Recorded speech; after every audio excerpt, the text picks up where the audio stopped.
Hello.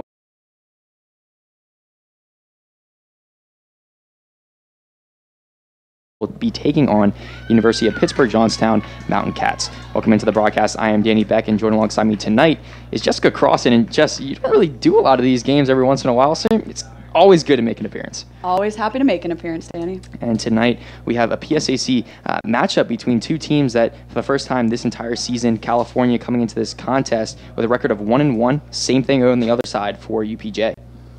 Yeah, UPJ definitely is a team that likes to battle. Their last two matches have been overtime matches. They ended up dropping 3-2 against IUP in the 97th minute, but then secured a 2-1 win in the 91st up against Mansfield. So they're definitely a team that's going to play their hardest up until that final whistle blows. Yeah, and today the sun is out. It is extremely hot.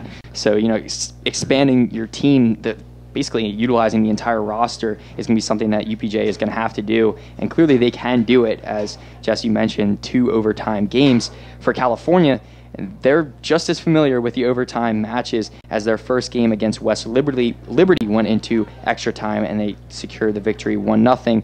And then the second game at Millersville, on the road back in our neck of the woods over on the eastern side of the state, and California dropped in that contest 3-1. So looking to bounce back, get back into that winning column, and that's something that California is really going to have to do. They're going to have to play defensive against this UPJ team. Yeah, absolutely. It's always nice to be here on your home turf. It's really hot up here in the press box, so I can't imagine how much hotter it feels down there on the turf. So hopefully they're prepared with the right mindset for such a hot game tonight, and also a tough battle against this UPJ team. I believe they say it's about 10 degrees warmer on the turf, if probably even more, honestly, here today. I know that they were talking about a lot of high schools and elementary schools closing because of this heat, and these girls out here tonight, they're going to have to stick it out to the best of their ability. And for both of these teams, a lot of freshmen you're mentioning in the open, a lot of these players, this is the first time that they're really playing. Obviously, they practiced, but the first time that they're going to be seeing this turf in quite a bit. And it's always interesting when you bring a lot of freshmen in, because you never know what type of field they played on when they were in high school. If they're used to playing on grass, now they come to Cal U here, they're playing on a turf field. It's a big difference to get into, and we're still early into the season. So especially like we were mentioning with the heat, taking that into factor, a different type of pitch that they're playing on. There's a lot of different factors that comes into having a brand new, fresh team. So hopefully with Pete Davis now also joining us, him being fresh too, it's his first season here. Or Pete Curtis, my bad, not Davis. It's his first season here. Hopefully this team will show a promising season. And he brought quite a few players that were recruits to W&J and brought them over to Cal U. So that has to say something about his character and his leadership for this California Vulcans team, especially with W&J. So we're going to get this whistle right away and get this game going. And Jess, if you want to rattle off these names for the Mountain Cats. Absolutely. Starting in net for Pitt-Johnstown is Lee Apollonia. We have number 5, Daniel Lippel. Number 6, Maddie Ivory. Number 8, Emily Esser. Number 10, Casey Solinger. Number 11, Rachel Fleming. Number 18, Claudia Torillo. Number 19, Sam Roberts. Number 20, Kim Mixon. Number 25, Abby Leduc. And number 30, Brooke Volmer.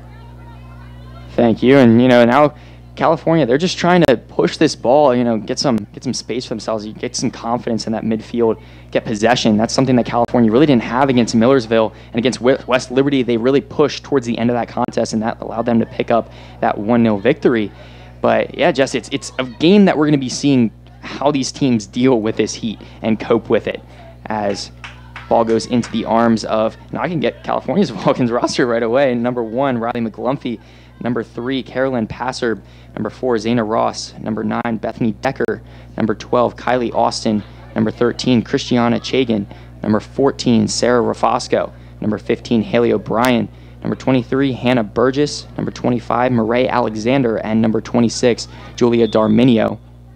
See right there, California's Marae Alexander and Sam Roberts for the Mountain Cats getting tangled up. An advantage will go in favor of the Vulcans as Kylie Austin kicks this one down, tries to get some confidence. That's what I'm saying, trying to break out of this midfield, as the Mountain Cats now are trying to take advantage of that counter. California now working in the offensive end for the first time here today. Marae Alexander going to come up with that ball, settle it down. But aggressive play out of the Mountain Cats early here today, kind of pushing California off of the ball, trying to get the ball back for their possession. Now the Mountain Cats on the counter. Trying to backpedal and set up their offense down the field. Now Sam Roberts has the ball on her foot. Like you said, Danny, a lot of action so far seen right here in the middle of the field. Both teams kind of feeling each other out, as we've seen UPJ's with possession right now. But it's been pretty evenly matched so far. It's going to be a critical part of this game, especially making sure that you're spreading the field, not playing too cluttered together so you're not getting tired too quick this early on in such a tough weather conditioned game. And right there, Zayna Ross, that defensive midfielder. But look for her to attack in the counterattack. That's what I was saying before, is counterattack for California with Zayna Ross, a speedy left back, I guess, if you will. She's over on that left side, and she has the ability to push up the field quick, get away from her marker, and really make some moves when it comes to scoring or even assisting, as she had that goal against West Liberty in her first matchup. Absolutely. That was a big moment for her. I know she's still kind of riding that moment. Hopefully that momentum from that crazy finish of that last matchup will help this team push into a 3-point win tonight. A very tiring matchup as well, as that was their first game, so first battle test, if you will, and they came out victorious. California kind of surviving that attack from the Mountain Cats, and now they're trying to push the ball up that right side of the field, the far side on your screen.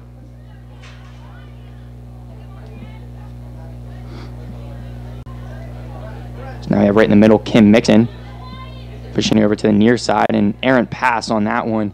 Must have looked up at the last second, gives the ball over to Julia Darminio on the toss-in.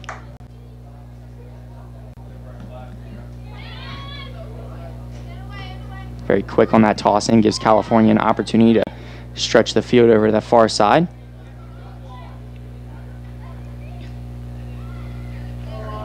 Zayna Ross, there's that defensive-minded ability that she has, just adjust to where the ball is, an errant pass, and then she goes right back and attacks the ball and gets it back for the Vulcans.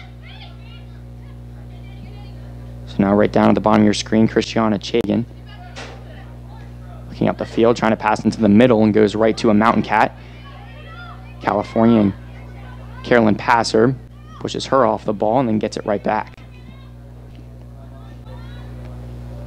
Jess, I was talking about Zayna Ross before, having that offensive and defensive, that double threat over there on the left side of the field, or, well, actually the right side of the field for Zayna Ross. As we're going to pause here as Julia Darminio makes a run into the box.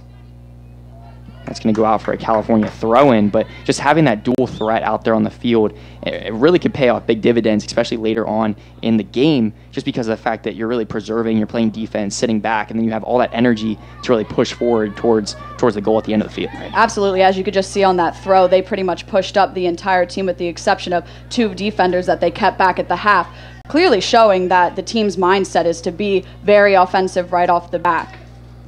That's something that new head coach, B. Curtis, it's something that he implemented, something that they utilized at W&J.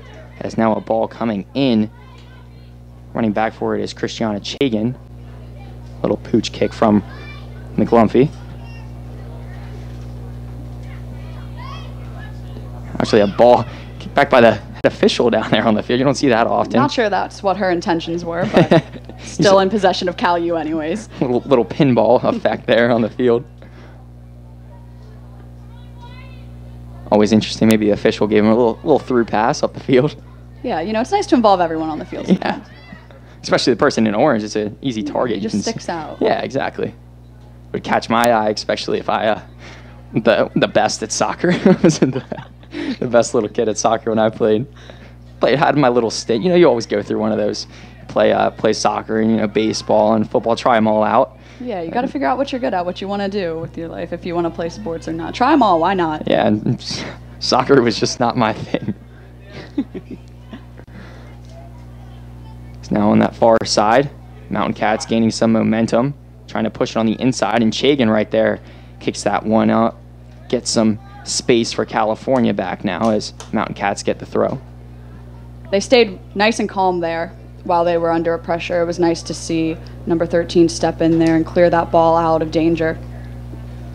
Crafty move on that one to get the ball away, but Chagan then kicks it right back up in the air. Xana Ross fighting off a defender, then runs into her own teammate there on the field. Right into Hannah Burgess. Mountain Cats now have numbers on the right side, but just out of the reach of them as Rafosco tries to clear it back to McGlumphy. And McGlumphy finds Austin, gets the header over right at midfield. Xana Ross, that speedy defender right there. You're going to see her out there as now Burgess looking upfield, trying to find Darminio, just out of position on that pass. Now the Mountain Cats trying to counter. Ball took a little bit of a weird skid on that one. You're going to see that on turf. I see it more on grass. You know how the grass is really cut. Exactly. Absolutely. I'd like to see in that situation a couple more people pushing up to help. That would have been a really good opportunity. Darminio now tries to put it on goal. Good stop there from Lee Apollonia. And cross there from Xana Ross, too. That's what I was talking about, that offensive-minded defender. You know, she can do both out there for California, and right there, that was on full display. Absolutely. That's a name you're going to hear a lot throughout this season. So now Chagan push back and then gets it over to Sarah Rafosco. Fosco tries to find Xana Ross and eventually does.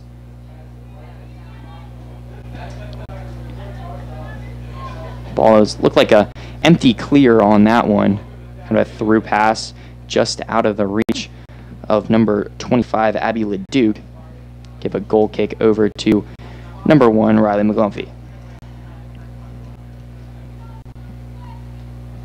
But you mentioned just now, just about 9 minutes into this game, pretty evenly matched up. Both teams kind of having their little stints of an offensive attack, but then both teams kind of countering as well, and then going on a little bit of a counter run of their own. Yeah, absolutely. I mean, possession, like we said, has been a lot in the middle of the field. Teams have had maybe one opportunity each. Both teams not able to get enough power on the ball to make it really challenging for either goalkeeper.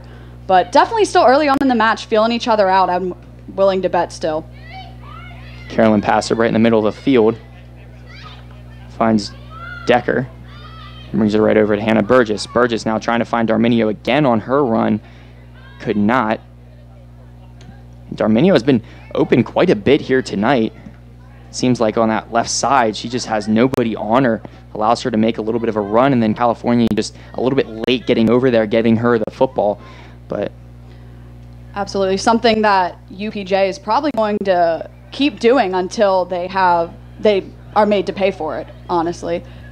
They're not going to move into a tighter defense until something happens where they feel like they need to. Passer tries to find Kylie Austin right at that center circle, cannot. It's now the Mountain Cats trying to set up an offensive attack. Even numbers for both sides. Tries to get in and off the head of Xana Ross. Settling now are the Mountain Cats. Marking in is Kim Mixon. Gets over to that far side over to Brooke Vollmer. Vollmer now with Xana Ross on her. Over to Emily Esser. Esser, ball in, and it's going to go off the post and in. So the Mountain Cats, just like that, strike first here from the Phillipsburg Soccer Complex. It's a tough position. Not much McGlumphy could do in that instance. Like she was hugging that near post, and then the ball came over. Lucky bounce off the post, and Vollmer just finished it just like that. Absolutely. Exactly what you want to see as UPJ's head coach, having your players still crash that box, not finishing until the play is complete. Good pressure there on the offensive side for the Mountain Cats. They were just waiting to break through, and they did just like that. So we're going to see if California can strike back. That was actually number 25, Abby LeDuc, who drove that one home. Vollmer was there to start that attack, and then LeDuc came in and finished it off.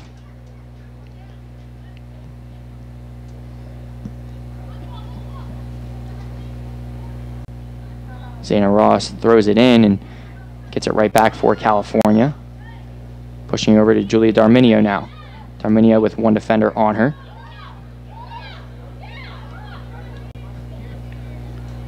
What you just saw there's a little bit about what I was talking about earlier. She's all by herself over here. She's got 3 different UPJ players closing in on her, and instead of being able to pass back closer to one of her own teammates, she has to turn into 3 different UPJ players and kind of put her in that tricky position, leading to a turnover.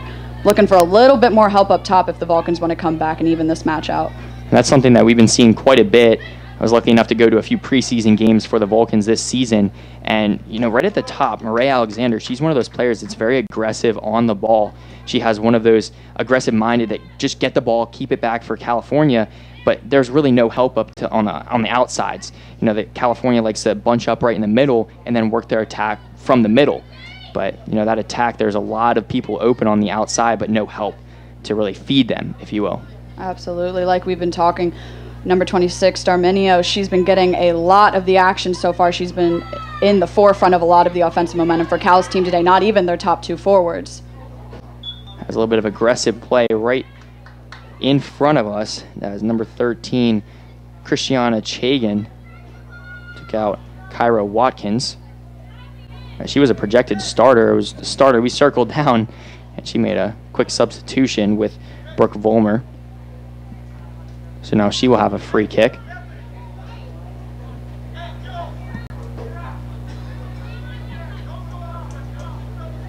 As McGlumphy's adjusting her wall. Officials backing them up just a little bit.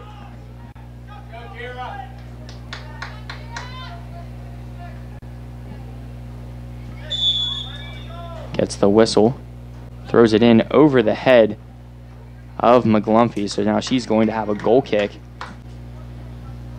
So now we're just about 31 minutes and 53 seconds left before halftime. California just trying to draw something up, get some momentum back in this game. And for the other side, I know we were talking about in the open how California, a very young team, 14 freshmen even. And you look over on the Mountain Cats side, you see a lot of seniors, sophomores, juniors, a lot of experienced players. They have 1 year under their belt. But this is also the new head coach for Pitt-Johnstown, Vito Adeli. So this is his first time with this California team as well. So both coaches just trying to prove themselves in their first season. Absolutely, and like you mentioned with Cal's team having so many freshmen, that kind of helps their coach, Pete Curtis, get into a little bit smoother, whereas Vito comes in with a team that's already been there, but helps him in the sense that now he has a bunch of members of the team who have already been playing together, and they've kind of fallen into their own patterns, and now he can come in with clean eyes and see what's working and what's not working and help them out in that way. That experience out there on the field is definitely useful. I know you hear about it quite a bit in various other sports. As an attack now from the Mountain Cats. Still with Abby LeDuc, kind of boxing out Haley O'Brien from the ball there, kind of a smother. So now we're going to set up a corner for the Mountain Cats.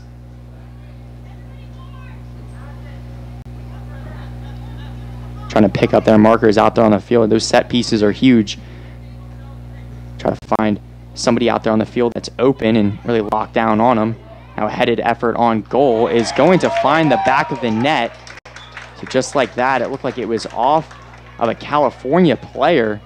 It went up in the air and it was finished with a header. So 2-0 now as the Mountain Cats break out to a healthy lead. And California, no answer right now. See if they can draw something up in the last 30 minutes before halftime. Now that was a great corner kick set in directly to the middle of the box. Player right there heads the ball in. Couldn't really see from where we're at how it bobbled around, if it went off of our player, if it went off of one of the UPJ players, but that's a great kick from UPJ's player. Well executed set piece, and it looks like we're going to have 2 subs coming in. It's going to be number 34, Olivia O'Brien, and I believe number 32, Brianna Bracero. So sub-ins already for head coach Pete Curtis. We're going to see what those subs mean as Kylie Austin and Hannah Burgess both subbing out for California. So that attack and then fresh legs, something that both teams are going to have to take advantage of, as this heat once again is an issue.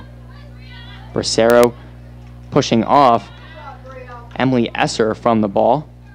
It's going to be a throw in for the Mountain Cats. Now Watkins trying to throw it in. Zayna Ross right there and breaks it up. Bryan now has it and tries to give it right back over to Zayna Ross. Kind of a give and go, if you will. Quick throw in for Ross. It's actually going to go for a Mountain Cats on that one. A little bit interesting switch right at the last second. Number 14, Kyra Watkins. And that was LeDuc's second goal as well. Kyra Watkins gets the assist on that. So now Murray Alexander tries to get the ball back for California. Cannot. Mountain Cats traveling backwards. Be interesting to see if the Vulcans defense switches up at all, trying to mark down LeDuc, since she's clearly been hot this match. So now we're going to see a throw in from Danielle Lipple. Ball right back for California as Murray Alexander just out of the reach of that ball. Through pass in right over to Lee Apollonia. Apollonia is going to be forced to pick up the ball with some pressure from Alexander.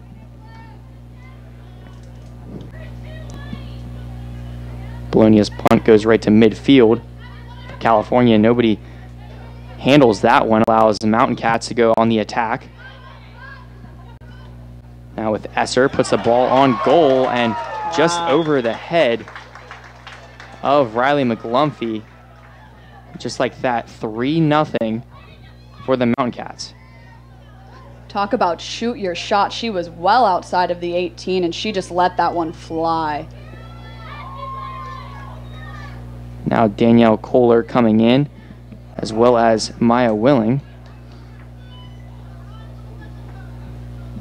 And this attack for the Mountain Cats, they're just picking away at California. California just trying to answer back, trying to get possession. I mentioned that before, that that's something that California was going to have to do coming into this game, get possession, because against Millersville it was much the same as this. Trying to change this storyline here today at home. At this point in the match, being down 3-0, it's a mindset at this point too. They need to make sure that they're still staying at the top of their game and not letting the fact that they're down by 3 get into their heads, or else they're not going to be able to get back into it. Foul on Liv Bryan now, gives a free kick over to the Mountain Cats. Lipple trying to give the ball right back. Liv Bryan now pass over the head of her attackers, but trying to slow this pace down a little bit. 27 minutes and 22 seconds left before halftime. Abby LeDuc now with an assist, so 2 goals and an assist.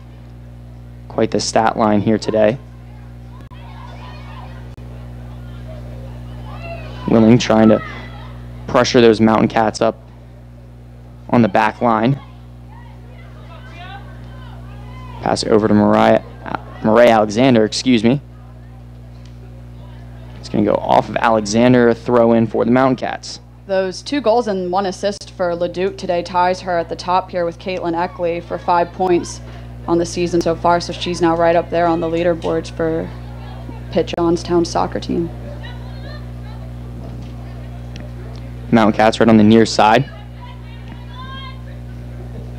Chagan gets it back and then gives it over to McGlumphy. McGlumphy just off the side of her foot, couldn't clear it, but a friendly roll out of bounds. Just trying to settle it down, getting into your head. Can't let that happen.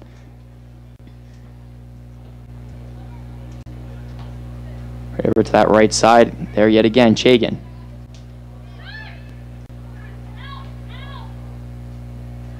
Switching field now. Over to the right side.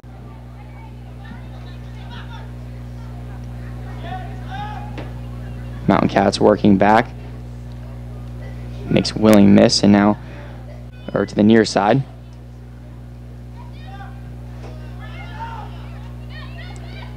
Bryan with some pressure. Mountain Cats handling it.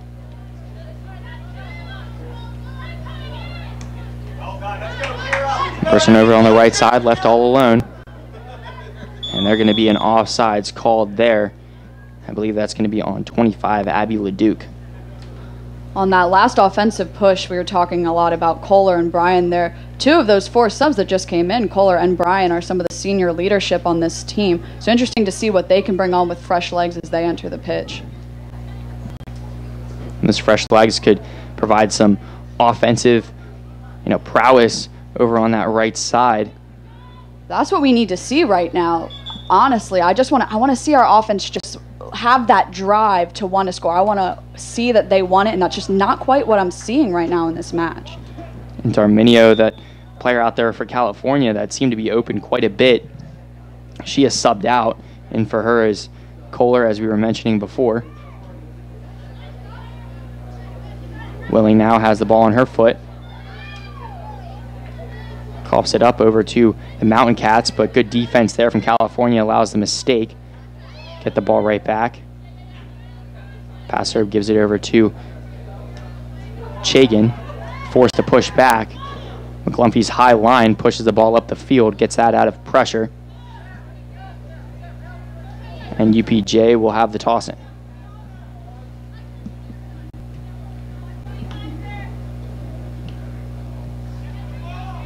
Mountain Cats trying to keep that possession right at midfield. And they do. Bracero gets it right back for California over to Zayna Ross. Now you can see her speed go to work, getting away from her defender. Now Bracero pushes it into the middle of the field.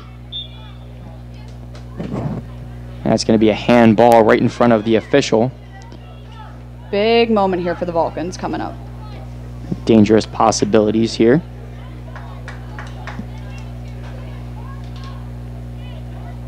Looks like Passer will take this free kick. Just like the set pieces were playing out for the Mountain Cats. Now California needs one to go in their favor. Down 3-0 on the scoreboard, 23 minutes and 15 seconds before halftime. Passer, ball in, and just over the head of Lee Apollonia as that one finds the back of the net. And that's the answer that California needed right now, Jess. Absolutely. Just right off of the fingertips of Apollonia. She wasn't quite able to get a grasp of this. This is exactly what you want to see right before the half. Vulcan's able to get on the net, and it looks like we are going to be making a goalkeeping substitution as well. We will be seeing that. It's interesting after a good turn of events goes for California, making the goalkeeper substitution. Coming out is Riley McGlumphy, and back in for the first time today is 00 Carly Goby.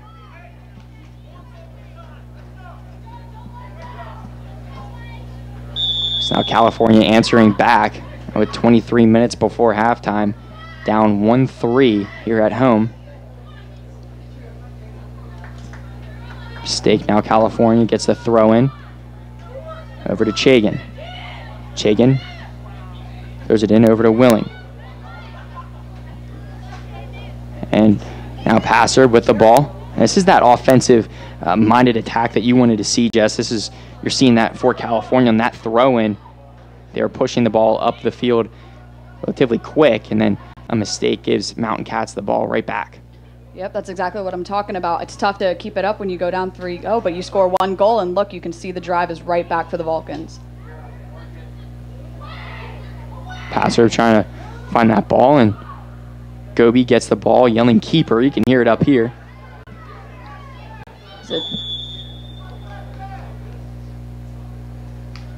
I think they are going to... Are they going to call a pass back to the goalie potentially?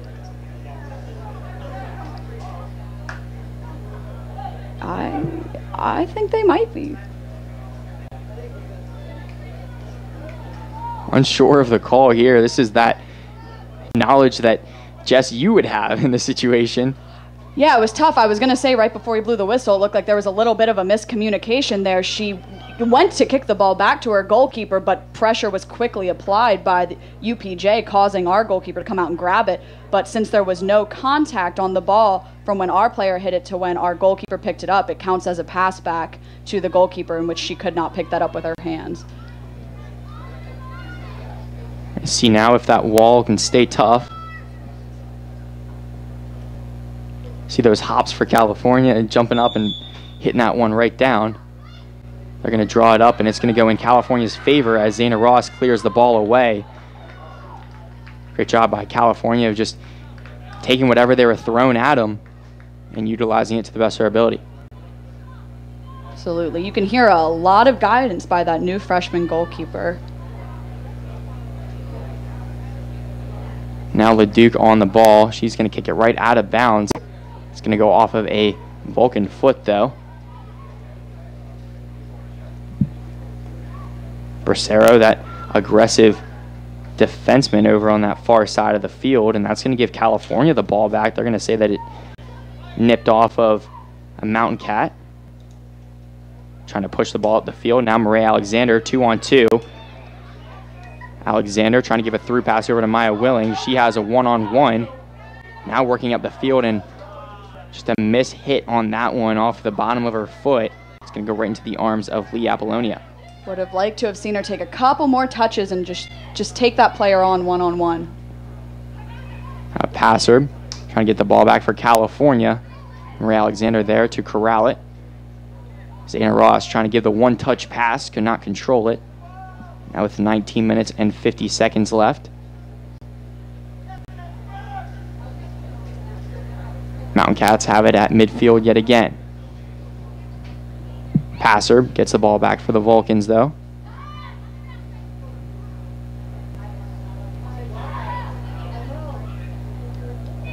Bryan over to Bracero. Then gets it over to Chagan. Chagan now looking upfield, trying to find Kohler. Keeping the ball in and just mishandled it, as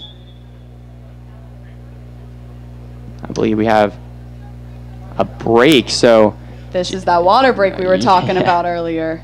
And Jess, you mentioned it, with this heat, breaks were likely to happen. Now with 19 minutes and 16 seconds left. We knew that this was going to be coming. We just didn't know when. I was hoping it was going to be coming. A lot of these players feeling it, feeling the heat. You don't want anybody to pass out or get a heat stroke or anything like that. So California just utilizing this now. You have to think in this situation, just to get some, nerves back, just shake the nerves off, if you will. But, down 3-1, 19 minutes left. In these last 20 minutes, if so, just try to switch your game up a little bit. You saw that great set piece that went in California's favor, but just trying to get an offensive attack going. That's something that they can really utilize in the last 20 minutes going into the second half even. And we've been seeing it a lot in the second half of the first half. You've been seeing that offensive drive come kind of back for the Vulcans. We've definitely been hearing up here in the box a lot more communication down on the field when some of the fresh legs came in. So it'll be interesting to see what happens when you come out of this little break that you get here. That's something that sets soccer apart from a lot of other sports. Soccer doesn't ever get any timeouts, so the game literally never stops and could even have additional time if there is any stop needed for any reason. So when they do get these little breaks, it's always interesting to see how they come back out of everything. Yeah, when you're taking a break, we mentioned it, or you mentioned it just now, talking about how they never really get any breaks. This is one that you really have to take advantage of, because this is one of those, heat breaks. We were just given from our producer, Gary Smith, a pre-agreed heat break. That's one of the things that both teams agreed upon, just because of the fact that you don't want anybody passing out for either team, and just to preserve your, energy for the second half, because that second half would be extremely slow if they didn't take these breaks. And a lot of those players keep hydrated. That's one of the bigger things, just talking about, in that open, about just how high schools, how, elementary schools, middle schools, about how they're going to get out of school early, and these people might check out of this game early.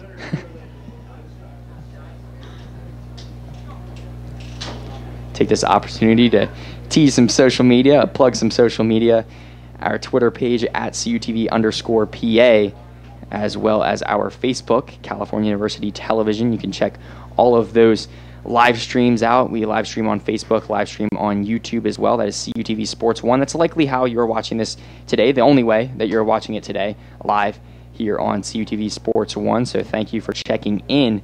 But we also have an action-packed weekend. We're going to actually be covering our first ever District 3 football game, Upper Dauphin and Millersburg in Upper Dauphin. So back in definitely our neck of the woods, Jess. And then on Saturday, we were going to be covering PSAC football as the California Vulcans take on the Kutztown Golden Bears. So back in familiar territory this weekend. It's gonna be fun for the next 2 weekends even, because California plays Shippensburg the weekend after that. Takes me back to some of those high school soccer rivalries. Always had a good, interesting time playing against Upper Dauphin and Millersburg.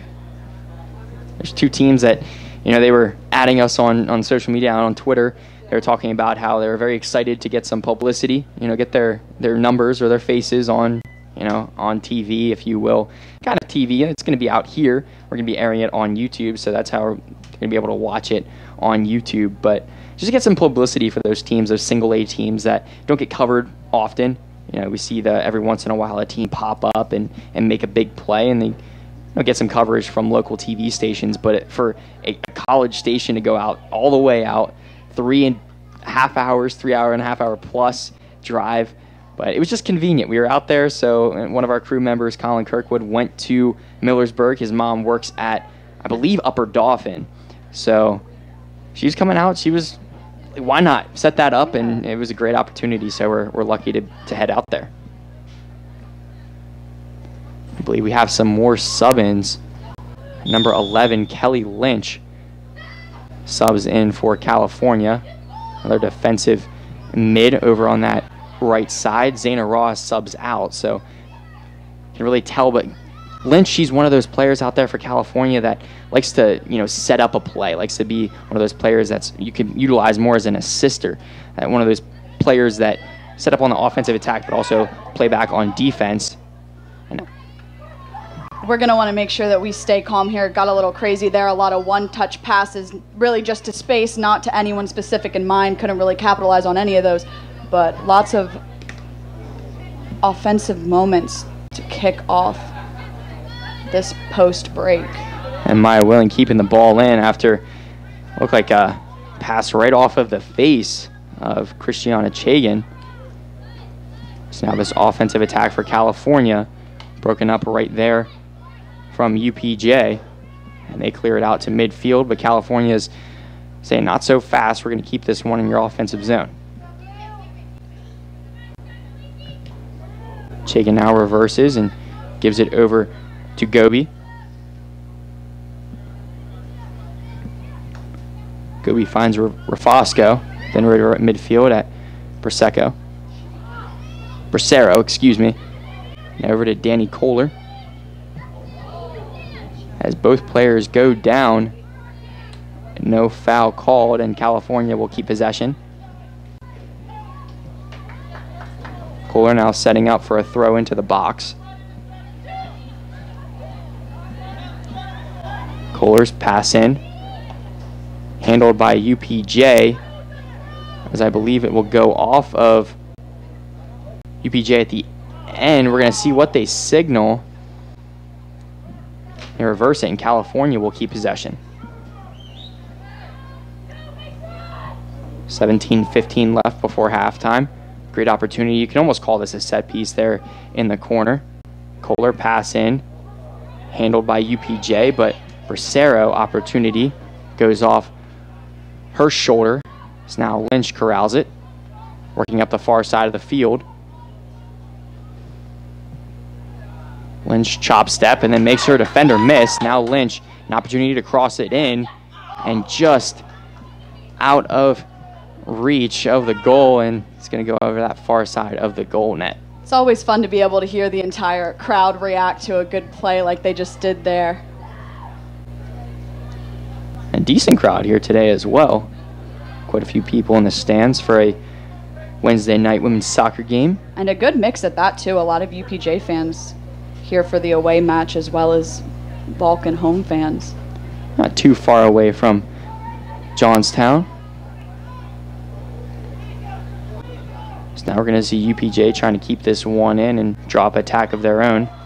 Bracero kicks it in right over to a Mountain Cat, and then Passer trying to get it back for California, and eventually does corral it.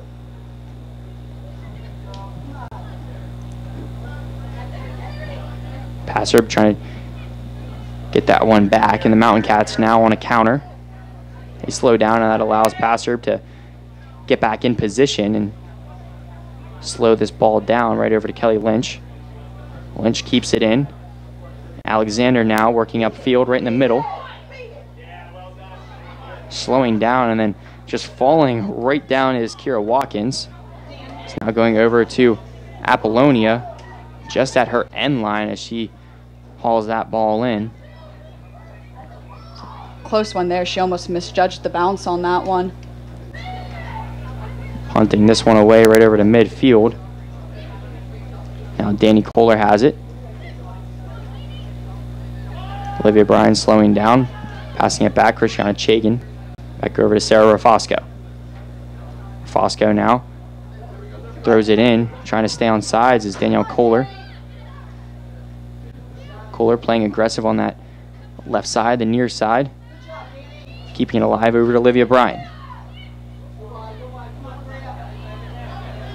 Bracero slowing down and then just trying to play back. Not aggressive on the ball, keep her position.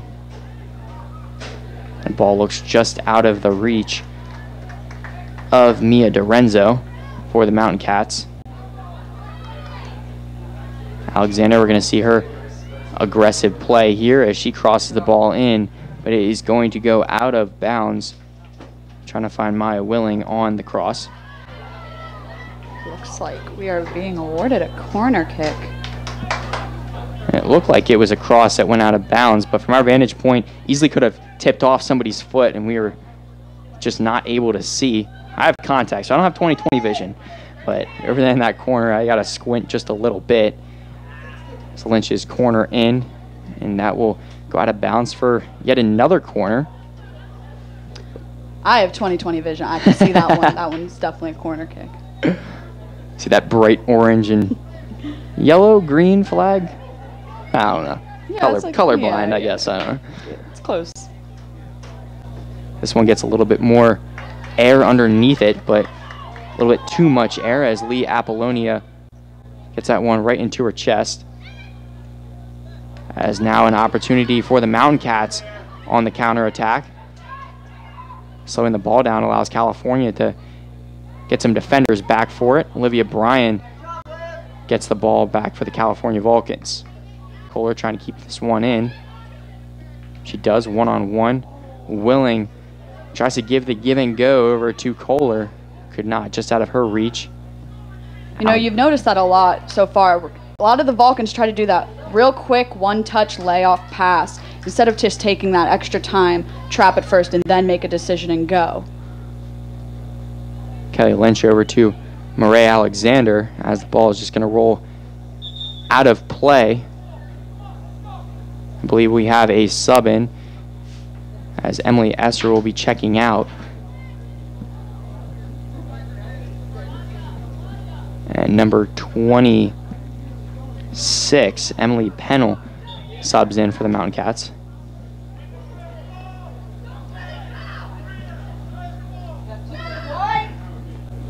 Goal kick off the head of Carolyn Passer, and little push, a little bit too much action right there for the head official as awards the free kick to the Mountain Cats.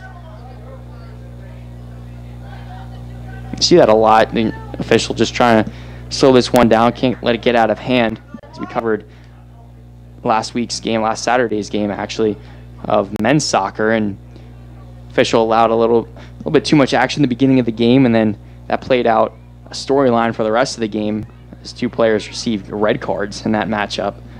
Oh yeah, that game was tough to watch. Ended up playing 9v11, Vulcans still with 11, but Finley not doing hot. Wonder how they're recovering with that going into their next game, because I could be wrong, but I believe those two players are then suspended for the next game as well. I believe it is a suspension, but you know, it was kind of towards the end of the game, and Finley just looked to be defeated, so California almost went on another attack at the end of that game, but could not tally another score. Now the Mountain Cats and Caitlin Eckley. Right over to the new sub-in, Emily Pennell.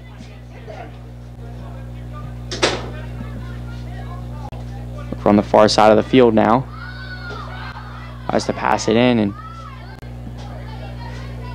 Chagan forced to push it out. Could not find a fellow Vulcan in the middle of the field. See See a switch of field yet again as passer anticipated that pass and got right in front of it. Kohler pass right behind her. Now passer looking out the middle of the field. Over the head now, Kelly Lynch, the intended receiver of that pass. Lynch now pressuring in the corner, Claudia Torillo. And Alexander in there to get it back for California off of Torillo. And another sub in, as I believe we're going to see Brianna Bracero come out. Subbing in is number 20, Megan Guthrie.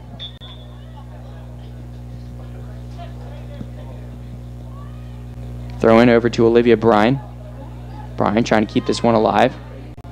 Maya Willing gives it over to new sub-in, Guthrie. Kohler judged the throw up, or the jump up, rather. Now Kohler settles this right back down to Chagan. Passer now trying to get this one in. Maria Alexander pushing over on that far side, and right there yet again, 0-0 Lee Apollonia. Kohler been playing a very, very aggressive game, really owning that side of the field for her team. Guthrie off the head to the awaiting feet of the Mountain Cats. And with 8 minutes and 55 seconds left before halftime, California at home find themselves down 3-1.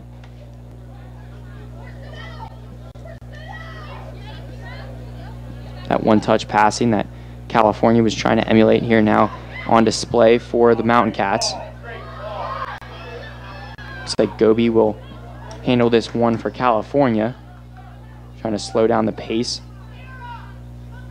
set up this offensive attack. Likes to roll the ball over to Chagan, though, on the left side.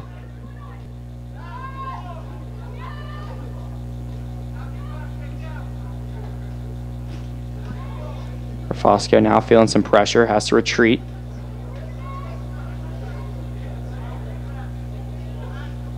Couple good connections here for the Vulcans.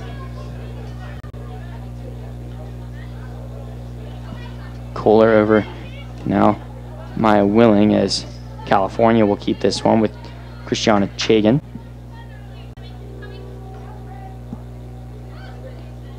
Kohler on the toss in.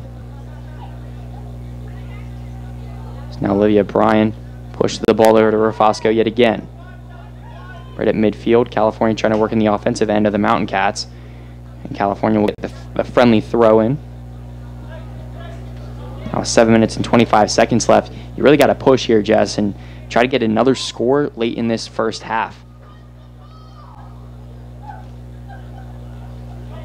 Alexander now off of her foot, so UPJ will take over possession. Yeah, I think Cal is definitely feeling that pressure to try to get another ball in the back of the net before the half. You can hear their coach yelling from the sideline, pass the ball, to try to keep them calm and collect those passes to get something working in the forefront. Now Chagan in the offensive end for Mountain Cats. Fosco right at that midline.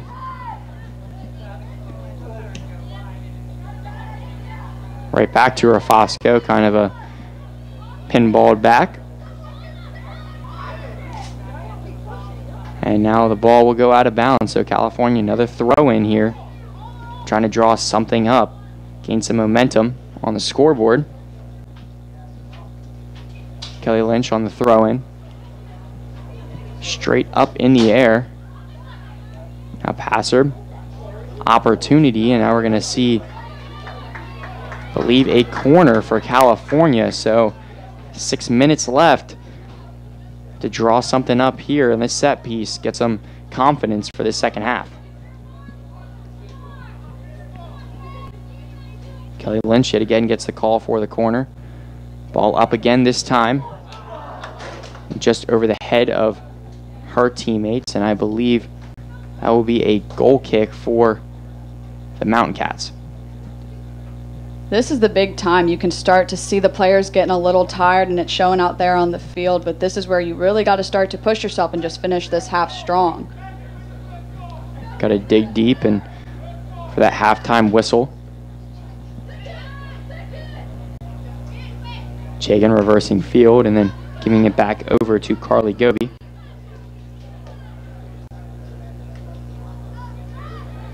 Goby finding Rafosco. Finding the holes in this Mountain Cat defense.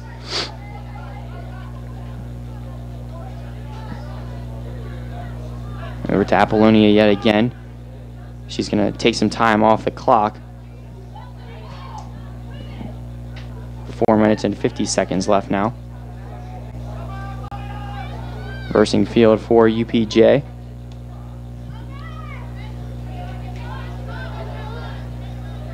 And that communication out there on the field is Chagan and O'Brien talking out there, saying, I got it. It's one of the biggest parts of playing as a team. And Chagan, the ball goes out off UPJ, so now allows her to corral it.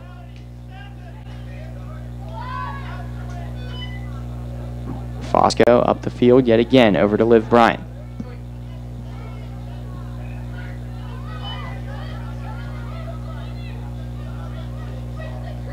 Slowing this pace down with 4 minutes left.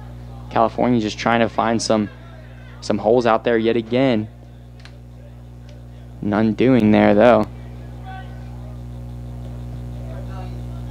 Now just over the head of Kelly Lynch. Right into the arms yet again, Jess, of Leah Apollonia. She seems to get out of the box quick and just find the ball.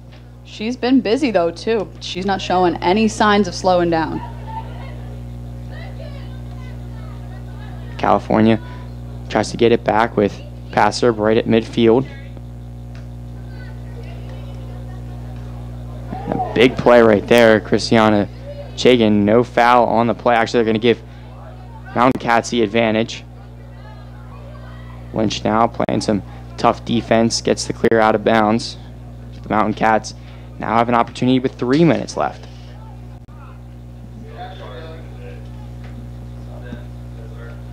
Another sub coming in. I believe that's number 3, Olivia Gasperch.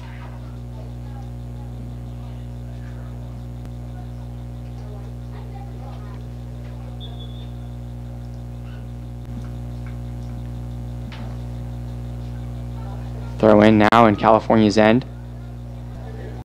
Good ball here for the Mountain Cats. Ball is up and just off the post. Trying to clear this one away. Now Kohler. Chagan tries to shield away the defender and gets a friendly goal kick. Now for Carly Goby. 2:20 left on the clock.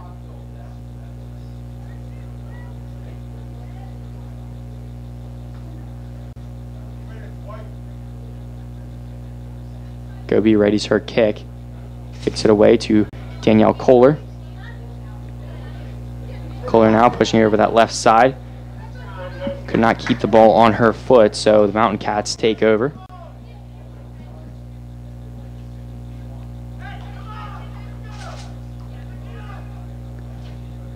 See a throw in right on the bottom of your screen with 1 minute and 40 seconds left now, so this is the final push.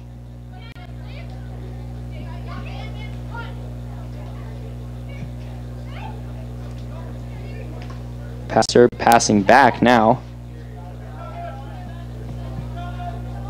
Just trying to slow this one down. And, you know, if you're a coach, Jess, are you saying push this pace to the last 1 minute and, 20 seconds? Yes, I was just sitting here thinking, man, as a fan, you hate to see it when players are walking around, standing still. I've heard coach say it a couple of times now, girls, you're standing still, girls, you're standing still. As a coach, I'd be furious to see them not pushing it, especially in the last minute being down by 2. Yeah, it's something that you really have to get back into this game, and you can't get back into the game if you're not pushing the ball up the field. So you definitely hear head coach Pete Curtis from the other side of the field yelling that out to his players. Kohler getting some pressure. Under a minute left to go now with 40 seconds.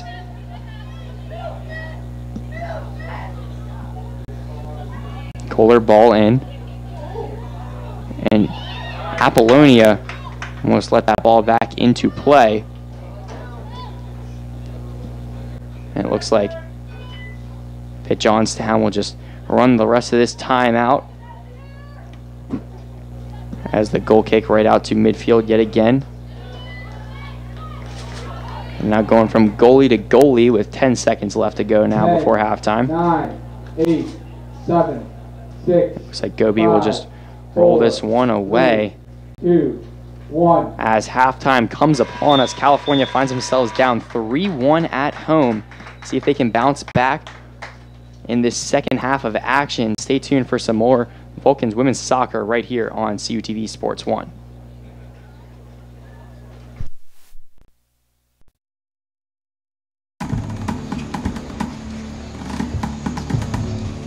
Patriotism. There's a word thrown around a lot. It inspires passionate debate and is worn like a badge of honor, and with good reason, because it means love and devotion for one's country. Love.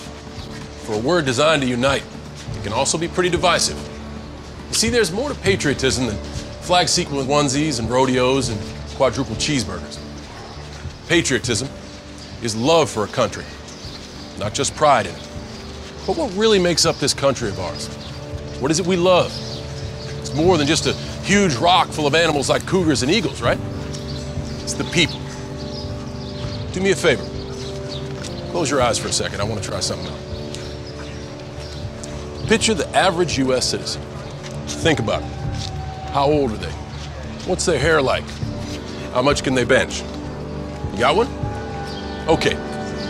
So chances are, the person you're picturing right now looks a little different to the real average American.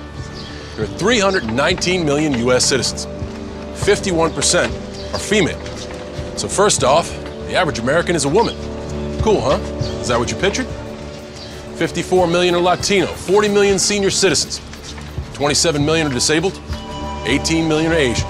That's more people in the U.S. than play football and baseball combined. 9 million are lesbian, gay, bi, transgender, more than the entire amount of people that live in the state of Virginia. Around 10 million are redhead, 5.1 million play ultimate frisbee, and 3.5 million are Muslim. Triple the number of people currently serving in the United States military. Almost half the country belongs to minority groups. People who are lesbian, African American, and bi, and transgender, and Native American, and proud of it. We know that labels don't devalue us, they help define us, keeping us dialed into our cultures and our beliefs and who we are as Americans. After all, what's more American than freedom to celebrate the things that make us, us? I mean, it's stitched into the stars and stripes of this country, from the Constitution to Gettysburg, to our motto, E pluribus unum, from many, one. It's even in our country's name, the United States. This year, patriotism shouldn't just be about pride of country. It should be about love. Love beyond age, disability, sexuality, race, religion, and any other labels. Because the second any of us judge people based on those labels, we're not really being patriotic, are we? So let's try this one more time. Close your eyes. Picture the average Joe or Joan or Juan or Jean-Luc.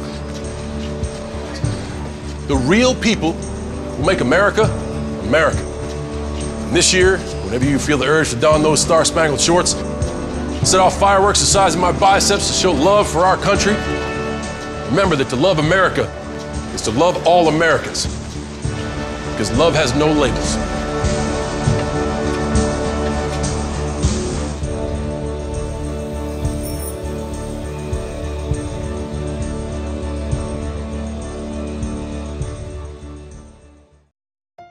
Are you a visual storyteller? The Cal Times and CUTV is looking for students with an interest in expanding their skills in photography and videography. We call it visual journalism, and we're here to offer you opportunities to learn how to shoot and edit from a wide range of events at California University of Pennsylvania. Our focus is on local coverage of sports and news events from campus and around the region. We provide on-site training as we help you develop your skills as a visual multimedia storyteller for the Cal Times newspaper and CUTV News Center. To learn more about visual journalism opportunities and join our team, Visit our media production facility in the Natali Student Center or email the Cal Times at caltimes@calu.edu.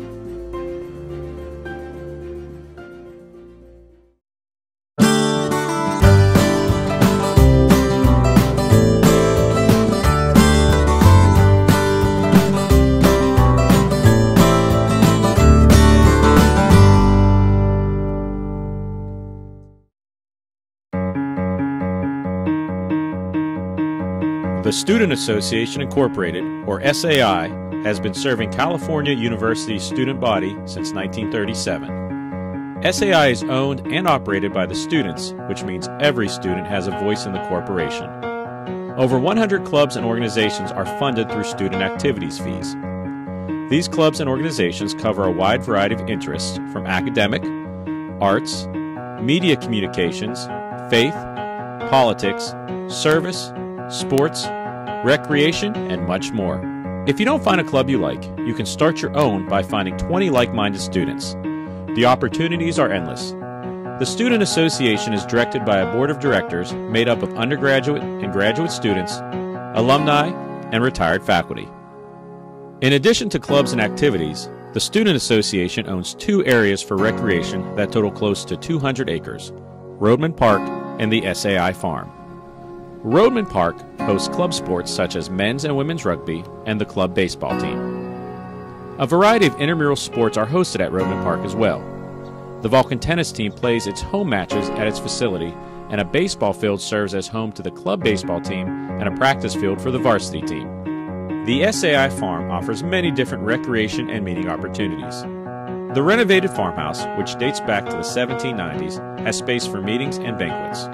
A picnic pavilion seats up to 128 people and is equipped with restrooms, playground, horseshoe pits, and volleyball court. Throughout the property is the disc golf course, which was the first course built in Washington County. There is a fitness course around a portion of the cross-country track and nature and hiking trails across the property.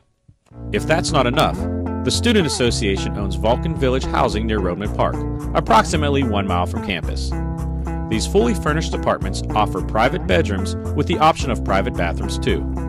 These options include 2-bed, 2-bath, 4-bed, 4-bath, and 4-bed, 2-bath.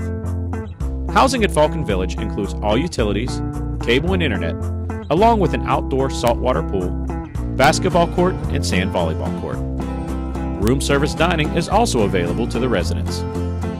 Vulcan Village houses 770 people spread out among 199 apartments, so finding something to do or someone to spend time with is a breeze. The Student Association Incorporated aims to make student life better for all students. Get involved in the various clubs and activities, and make sure to utilize your activities transcript.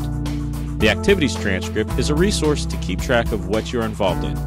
This is great to have when applying for jobs and internships to show how involved you are. And this is another awesome tool provided by SAI. Remember, SAI is your student association.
Hello and welcome back into the Phillipsburg soccer facility as California coming out of halftime down 3-1.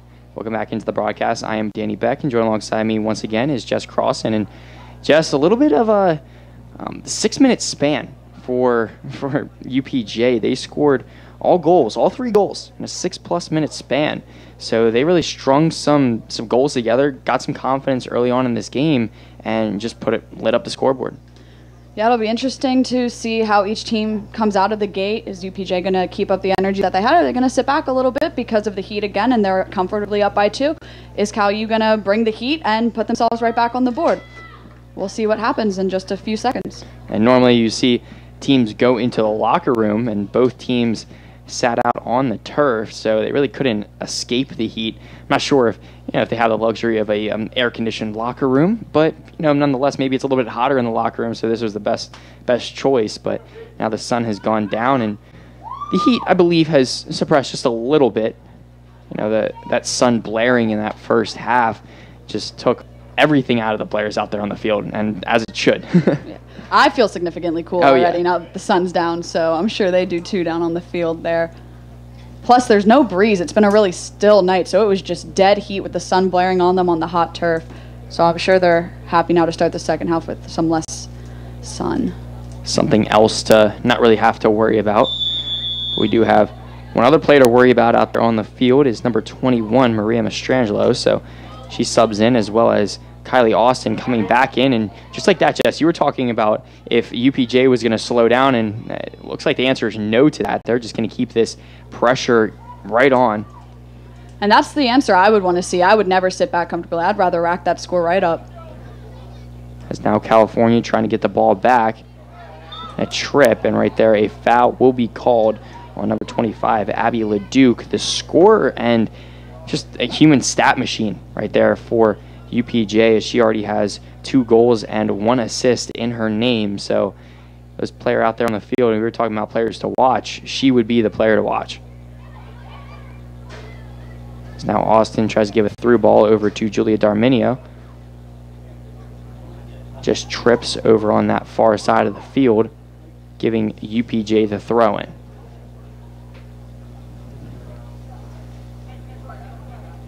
See now UPJ bringing some other players up the field. And now we're going to see a counterattack from UPJ. Now UPJ stretching the field over on this far side.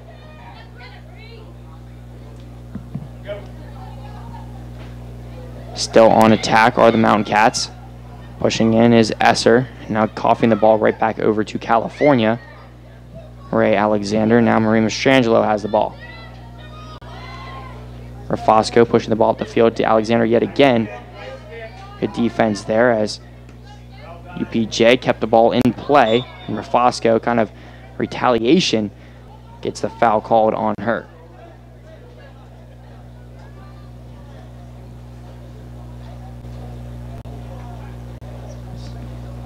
Now with Kim Mixon, she will be taking the free kick for UPJ.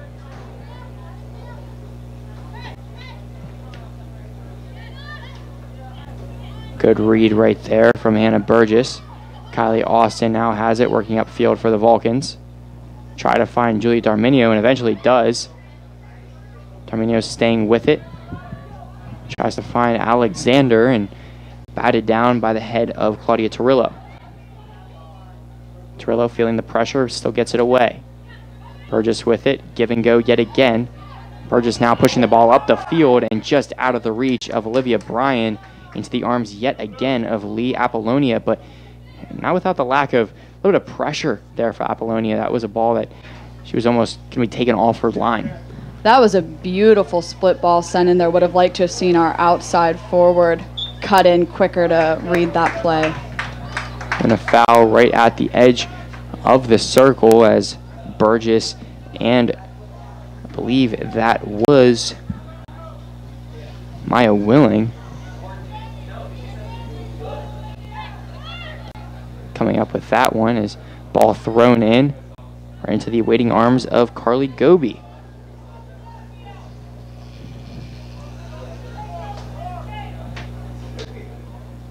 Goby now Goal kick, punts it away. Austin going up for the ball in the air. Mountain Cats keep it alive. Now having open space in front of her, Esser finds LeDuc yet again. LeDuc tries to poke at it right into Goby. She gets another free kick. Now Goby have an errant play on that one, coughing the ball back over to the Mountain Cats, but luckily gets a friendly roll out of bounds.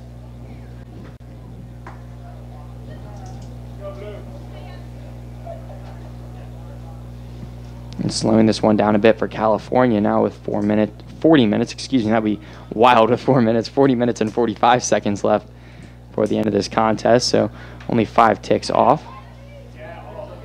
LeDuc, chop step, give it over to Esser yet again. Esser on that far side of the field. Esser looking for somebody to pass it over to. Mixon now as Alexander runs right into number 30, Brooke Vollmer. Now California, their defense collapsing and getting this ball away. Alexander now keeping it alive, pushing it up the field now. Good interception there from Pitt-Johnstown to stay on this offensive attack. We have a chip on that one, could not go in the favor of the Mountain Cats. As Haley O'Brien pushed it up to Kylie Austin. Austin right in the middle of the field. Olivia Bryan could not corral that. Guthrie now working against her marker, and now we're going to see Christiana Chagan, and just field it looks like is tilting in the favor of UPJ in the second half. Yeah, I've just been sitting here thinking about how impressed I am by Abby LeDuc this game. I don't follow Pitt-Johnstown's team, so I can't tell you if she plays like this every game. She's only a sophomore. She's still got 2 more years to develop on this squad, and she's just a very smart, tactical player to watch on the field. I've really enjoyed watching her play. And Darminio now on the attack. Good job to win the ball for California, but she's trying to put it on goal. And Apollonia's senior leadership out there on the field right into the arms of the goalkeeper. And a goal kick to nobody over there on that left side. A throw in for California now. And you said that she's only a sophomore. She has a lot of space to grow, a lot of time to grow even. So this University of Pittsburgh-Johnstown team might be a little bit dangerous looking forward after she has some more years of experience under her belt. California will keep possession off of the throw-in. It looked like off of Pitt-Johnstown. Fosco looking in over to Marie Alexander. Just off her shoulder and then her foot out of bounds. A little cluttered there on that throw and had 3 Vulcans player back to back to back to back in a line. You need to spread that out a little bit so she has more options of who to throw to. Austin playing very aggressively over on this near side of the field. LeDuc now pushes it back over to her defense. Looked like it was almost going to be over to the keeper. Brian giving some pressure on Apollonia. You have the crowd saying one more pass. It's now Brian pushing yet again against Apollonia. Stepping up. Fosco settling it now for California.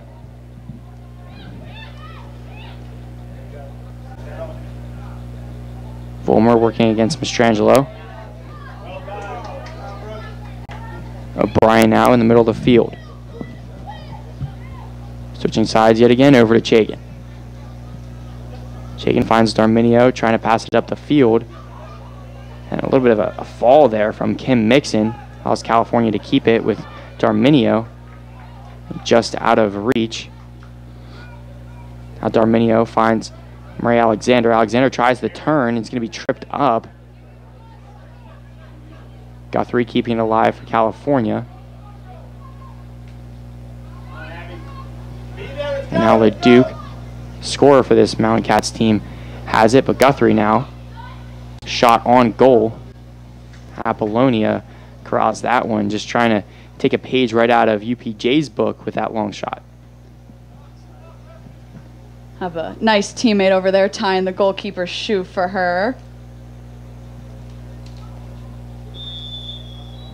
Up 3-1. Now we're going to have clock stop at 36 minutes and 24 seconds left.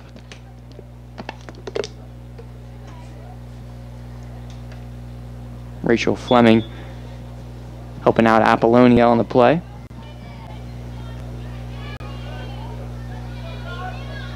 Guthrie pushing over this near side yet again.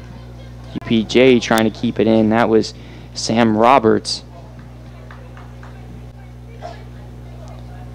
Fosco on the throw in to Alexander. Our Fosco stretching the field over to the other side. Guthrie tries to find Brian, who was making a run right up the middle, uncovered. Could not. So now we're going to see Rafosco retreating. Gets it back, steps up. One-on-one now as Esser gets the ball back to Vollmer. Esser still there. That long shot she had earlier on in this contest. It's now an opportunity on offense for the Mountain Cats. Mountain Cats shot in. It was a bit of a cross. Now another chance at goal. Fosco then clears it out. California handling that offensive attack. That one you saw two opportunities for a cross. You don't really see that very often. As Brian has it for California. Trying to get over to Alexander. Alexander wins the ball back. Mastrangelo wants it right on that right side. And it looks like it is going to go out of bounds. So the Mountain Cats, and good effort there from Mastrangelo. She wanted that ball on the right side, called it out, placed it perfectly. That through ball just a little bit too far out of her reach.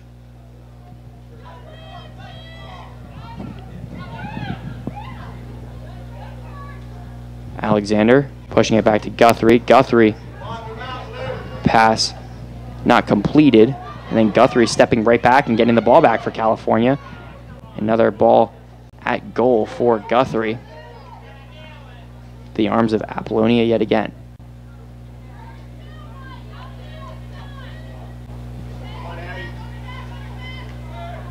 Guthrie stepping up and a little more pushing on the play. We saw that once already. So Abby LeDuc was trying to go straight up against Megan Guthrie. Called on the foul. O'Brien sends the ball in. Austin tries to get it on goal, and she does, but no help behind her. Good effort yet again from California. Another set piece. Jenkins stepping up over Darminio, just out of reach of Austin. Right there to intercept the ball was Danielle Lippel.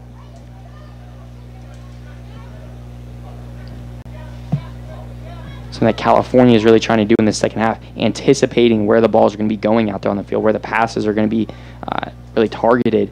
That's something that they're taking advantage of quite a bit.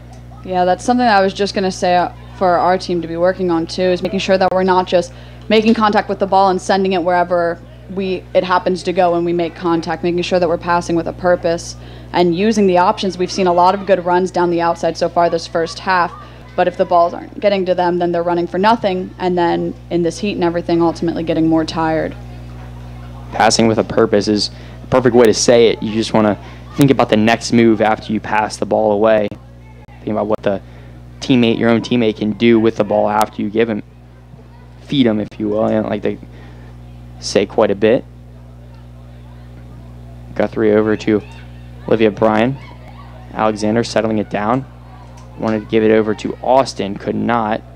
Good interception there from Kim Mixon. Abby LeDuc now working against Rafosco. Rafosco coming up big after a mistake. Then Goby clears it out over to Austin. Austin touch on that one as Esser had the ball. Mastrangelo anticipating that pass yet again, breaking it up, and although it's a Mountain Cats throw, just breaking up that play, stifling their progress down the field. It's critical, and if they keep stepping in between their passes, they're going to get frustrated. They're going to end up making a mistake. So working hard to read those passes is going to pay off. Christiana Chagan using her body on that one. Liv Bryant having it now for California, trying the through ball. Apollonia getting again, stepping up and getting the ball for California, or for Mountain Cats. A little too much power behind that ball, but right idea. You're seeing Alexander get a lot more involved in the second half.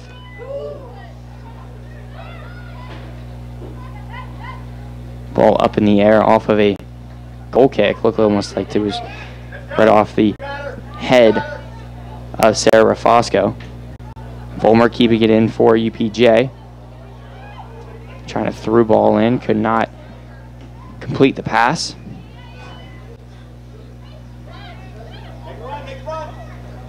Dixon now, Esser has it. Dixon trying to pass it up and could not complete the pass. But the Mountain Cats keep this throw in the area of Volmer, trying to stay on side. Fosco heads the ball away. 30 minutes now left to go before the end of this contest.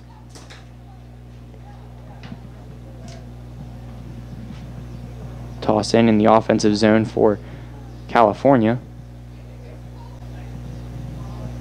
Now LeDuc has it, feeling the pressure, trying to use her body. Up in the air, still an effort on goal. And I believe this will go out of bounds, and it will be a corner for UPJ. Now we're going to see if this set piece defense can come in big for California. Just quite a few set pieces and corners even for either side here today.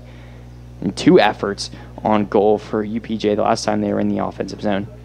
Yeah, their corner kicks have been really good so far this game, so it definitely makes me nervous to see what's going to happen.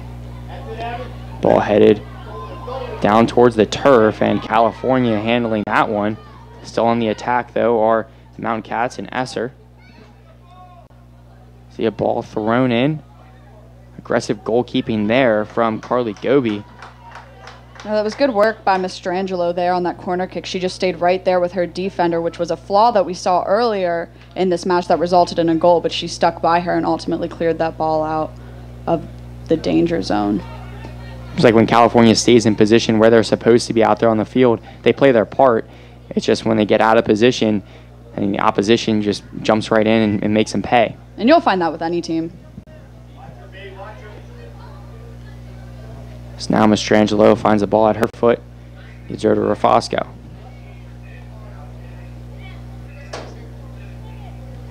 O'Brien working it on that back line. Austin now has it. Trying to find Alexander, and you were saying she was getting involved quite a bit. Just having these through balls right in that middle of the field. Austin yet again trying to push it over onto the left side now with Darminio. Looks like it's going to go out of bounds, though. Just trying to range in your target for those through balls, and line change coming in for both sides. Right there was a really good example. You had Kylie Austin in the middle of the field, but literally nobody else in the middle of the field with her, but you had 4 people up in that forward spot holding right on the line as far up as they could go before she kicked that ball. So with a little bit less power, if she could place that perfectly, you've got 4 players there to run onto that ball. Subbing in number 17, Emily Bard, and back into this contest is number 9, Bethany Decker.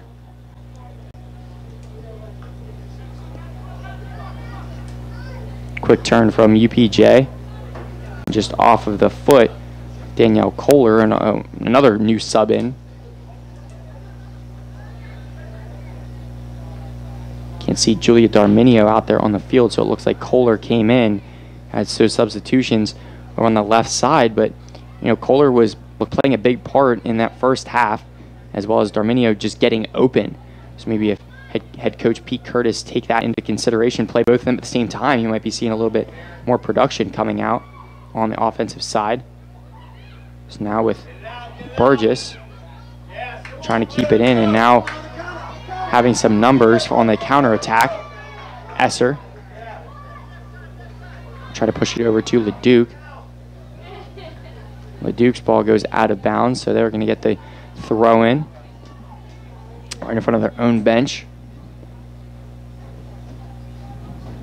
It was good work there by the defense to stay calm and hold their line. Could have been a dangerous situation. Chaikin clears it away yet again, so another throw in for Abby LeDuc and the UPJ Mountain Cats.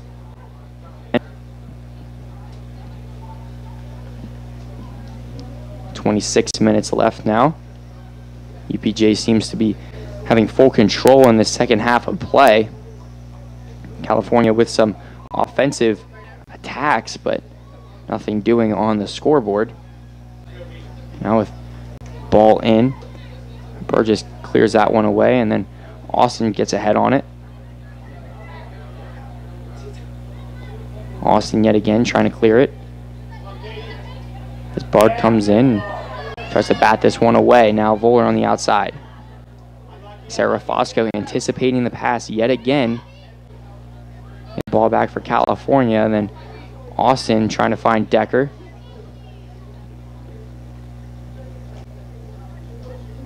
Decker and Bard now pushing it over to the near side of the screen yet again.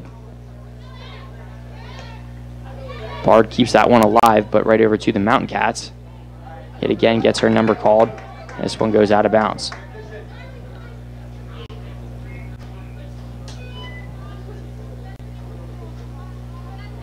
Throw in right in front of us.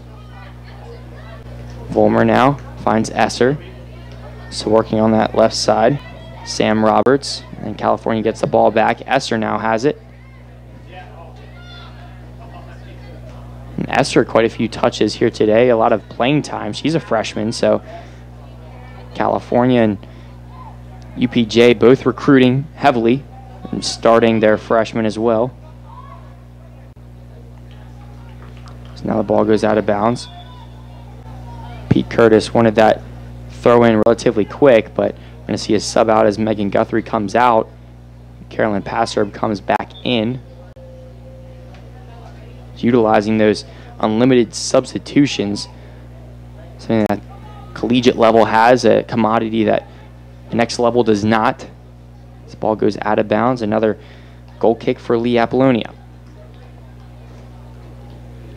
Those are limited subs. Jessica playing really big just because of the fact that if you get subbed out, you can really make some adjustments and come back into this contest and, you know, show that you made those adjustments. If you get subbed out early on in a contest, you don't really have another opportunity to show that you changed. Yeah, absolutely. That's one of the toughest things when you get up to that next level, because it doesn't allow you to rest any of your players. They just have to be in such a peak shape that they can play that 2 45-minute halves if they need to.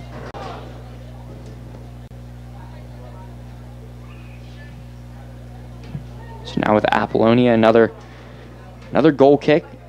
Called her name quite a bit here tonight. Goal kick goes right out to Haley O'Brien. Bryan then finds Kohler. Austin batting that one down yet again right in front of the official. Official seems to be standing in that same spot, and the ball just keeps coming at him. Caitlin Eckley. Over on the right side, Abby LeDuc. LeDuc, 2 people on her. Now with Kohler. Clears this one away. I see these lights here at the Phillipsburg soccer facility flicker on. And a California throw-in, trying to push the ball up the field. Over to Bethany Decker. Decker trying to keep this one alive for the Vulcans on this attack. Could not. It's now Austin setting up an opportunity, but yet again Apollonia right there to gobble it up. And you could hear a couple of the fans there saying, how is that not a pass back? Because we saw earlier in the game that was called for Cal U, but since he could rule that it wasn't with intention, that call was not made. Now with Eckley right back up in the air. O'Brien and Austin get the ball back for the Vulcans. believe Christiana Chagan also has played a pivotal role here today, hasn't subbed out at all. She's one of those anchors over there on the defensive side for California, as well as Sarah Fosco. Austin making Sam Roberts miss. Right at midfield yet again, Carolyn Passer. This is an opportunity for California and gets it broken up just like that. I believe just kept in for UPJ, as California had the numbers. So now Chagan setting up, trying to get back into that zone. So now Gobi forced to come out of her box and push the ball up the field over to Sarah Rafosco. Rafosco finds Baird. Now over to Bethany Decker. Right up to Hannah Burgess. Fosco now avoids a slide tackle, but coughs the ball up. Bard's pass goes right over to the Mountain Cats yet again. 20 minutes and 40 seconds left before the end of this game. California's still down 3-1. Right there is where we need to see a little bit more control in the middle of the field. When we're making that quick transition, is going back and forth a little bit. We can't have all of our forwards still standing right up there and not helping when the defense is trying to get the ball back up to them. Kohler over to Bard now. Bard the opportunity. She elects to pass it back. Hannah Burgess shot on just to the right. Apollonia tries to keep it alive, but nonetheless, we're going to see, I believe, our second pre-agreed heat break. And I don't know, players look like they were pretty ginger out there on the field. In the first half, rather, they looked like they needed it. In this half, it seems like the players with a few subs, they look like they were moving around pretty well. Yeah, I agree with you on that one. The weather conditions have definitely changed since the second half has begun. But I guess since it was pre-agreed upon, we're going to sub around the same time. I think it might have been in the 19th minute last time. Now it's right at the 20 mark, midway mark. We'll just give them the break, let them regroup, refocus. Anyways, kind of a bummer for the Vulcans because it seemed to be going a little bit in their favor right there, but we'll see what happens when they come back out of this break. So Jess, let's take this advantage. If you're just tuning in now, really break it down how this storyline of this game has really gone for California and for the Mountain Cats. So it was a tough first half for the Vulcans. Like we mentioned a little bit earlier, UPJ scored all their goals in 6 minutes. So it was just back to back to back, kind of put the Vulcans in a tough spot mentally. They came back, kept playing their game, put one goal behind the net, went down at half. Down by 2 so far in this second half. It's been back and forth, but UPJ has definitely shown some more dominance. But there haven't been a lot of opportunities on net for either team that have been capitalized on.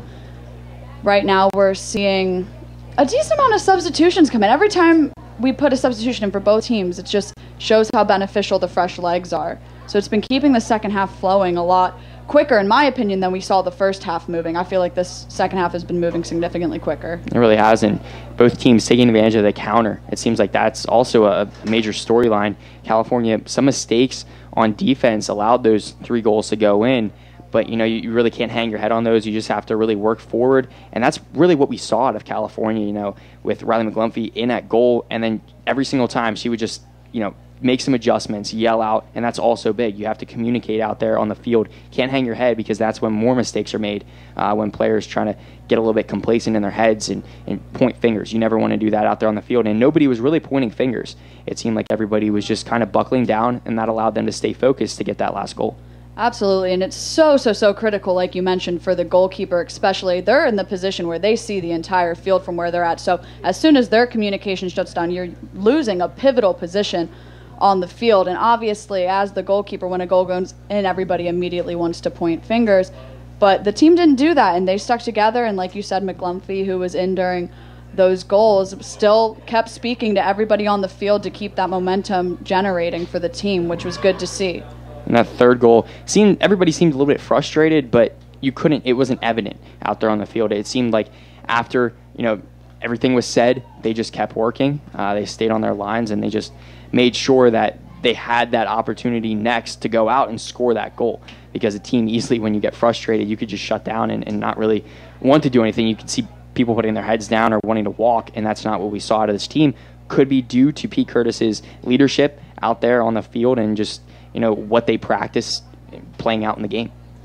Yeah, and as soon as that goal was scored by the Vulcans, you could see their momentum immediately change, and they were right back into it like they weren't still down by 2, which is what you want to see coming in this second half too, because they are still down by 2. Pressure's kind of on now because they need 2 goals to tie it back up, 3 to win the game. UPJ is in the more comfortable position right now, but this is a really good chance for the Vulcans to even the score up a little bit. California scoring on a set piece on their last goal, so we're going to see if that narrative plays out here as well. Burgess, ball in, headed effort at goal, nothing doing as Christiana Chagan gets it back. Zayna Ross subbing back in for California, and now an opportunity right away. California could not come up with it. Ball still alive and no good. A one-on-one situation for California, could not come up with the score, as now Bethany Decker coming back in the box off of a UPJ player, and now Zayna Ross on this near side pushes it in over to Olivia Bryan, and now UPJ just handled that. And I was talking about these set pieces coming up big for California, and it just played out right there. So now Bethany Decker makes a run up the right side, settles the ball down back over to Zayna Ross. Ross, nobody on her, elects to pass, and then ball soars right out of bounds. Kim Mixon on the play. Austin working up the field, chips over into the box. Burgess now slowing it down, kicks over the head of Lee Apollonia, but she brings that one back down into her gloves. Man, unfortunately on that set piece, she kind of looked shocked there as the ball landed right in front of her, right as she would have been one-on-one with the goalkeeper. If she would have had a little bit of a quicker reaction, maybe that would have been different. But altogether, Cal U has really been doing good work with the corner kick opportunities they've been given. I'd love to see them actually capitalize with a goal off of one of them. Their set pieces are well drawn up. Every player knows what they have to do. And Abby LeDuc on that one could not keep it alive. Actually, she did keep it alive. It stopped right at that end line. I believe 3 more subs coming in for the Mountain Cats. And again, like we had just mentioned earlier, LeDuc, that's just a smart move on her. Stop it so they don't get the goal kick to come out. Instead, make them kick it out to a throw-in or maybe a mess-up, so it would go back in UPJ's favor. It's just a smart move on her part. And it looks like this is the first time tonight that Abby LeDuc is subbing out, so sophomore getting some minutes, getting some stats. 2 goals and an assist. A well-deserved water break for the young Mountain Cat. So now without her presence out there on the field, California taking advantage. Foul called on the play. Pitt-Johnstown still has number 32, Caitlin Eckley, in there, who's right up there with about pretty much the same stats that LeDuc now has. So maybe making sure now that LeDuc's not on the field and you can see that you still have Eckley in there, California making that switch to maintain. And Eckley also a senior, so she has that leadership as well for the Mountain Cats, as it looks like she will be taking the free kick. Dangerous position as well. I believe about this spot is where California scored, and just over the head of number 17, Mia Dorenzio, on that one.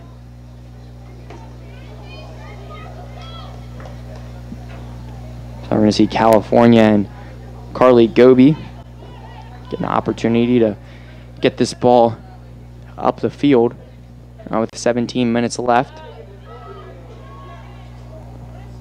Kohler switches it over to Kylie Austin. Over to Burgess now. Off of Bethany Decker, they're saying. So now Zayna Ross over to Burgess. Zayna Ross forced to retreat, and she keeps this one alive. Sarah Fosco over to Burgess yet again. Burgess trying to find Decker. The ball's going to be kept alive. Kylie Austin gets it back for California. Now Rafosco sending it in. The Mountain Cats deal with that. Passer finds Rafosco. gets her pass intercepted. Bastrop gets it back, now trying to switch field over to Chagan. Chagan now playing patient. Finds Kohler. Decker could not handle that one, as Mixon throwing now for California. Quick throw in as Kohler now has it for the Vulcans, working up the field. Over to Bryant.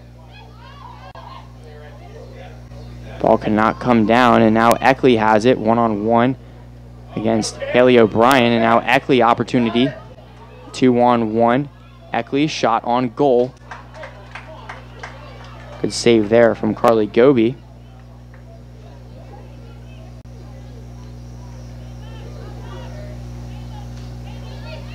Passer looking out the field, looking for somebody to be open.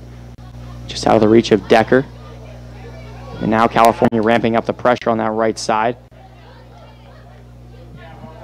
And it looks like the Mountain Cats will get the throw in.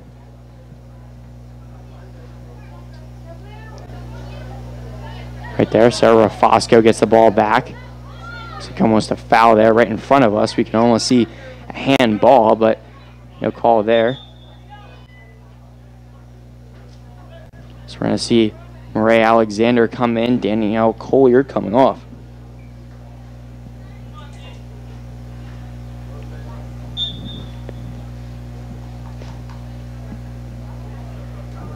Ross with a throw, looking upfield.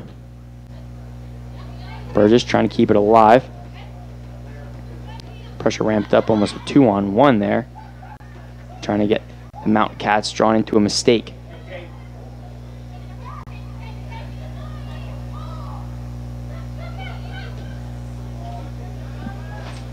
Switching field now over to Liv Bryan. Fosco just out of her reach. She keeps it alive though. Zana Ross feeling that pressure. And the Mountain Cats will be called on the foul.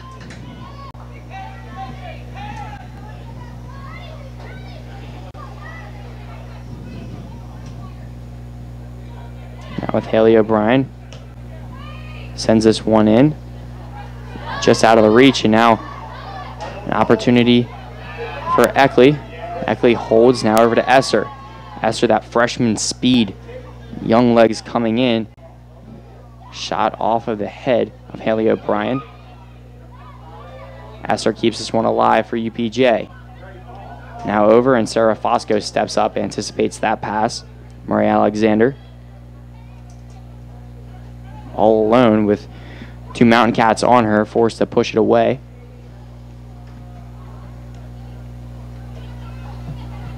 Bryan spins away from her marker. Slide tackle there from the Mountain Cats.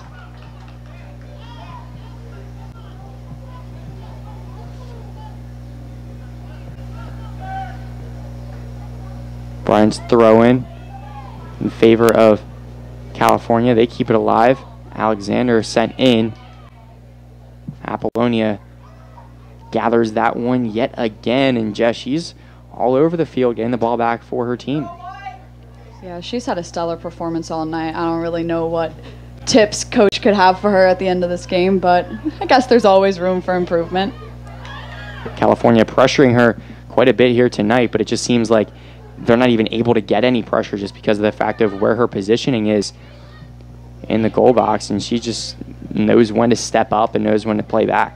Absolutely. Even when we were talking about earlier how Cal U's very good and almost has it drawn up perfectly for their set pieces, but yet there's only one goal on the scoreboard, and that's a huge part of Apollonia's performance tonight.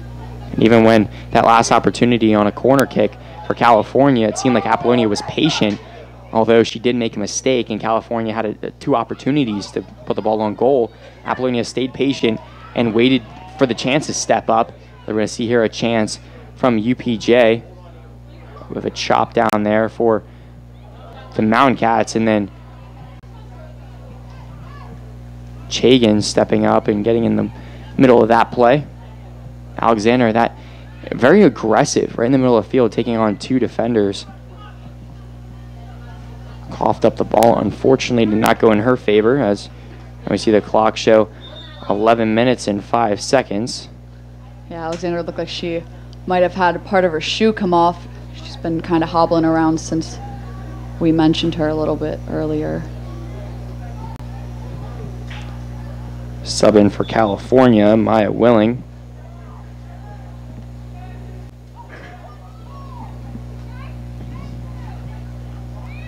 Passer.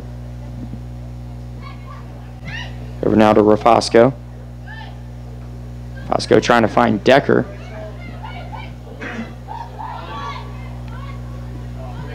Now with Burgess right in the middle of the field. Cannot get it back for the Vulcans. Now stepping up yet again, this time going in favor of the Vulcans. Trying to find Decker still. Find her open as Willing, the new sub in. Thrown down as Passer was able to just corral that by herself. 50-50 ball. Zayna Ross sending the ball in, but nobody over there on the right side. Apollonia yet again there to get in the middle of California and stop their progress.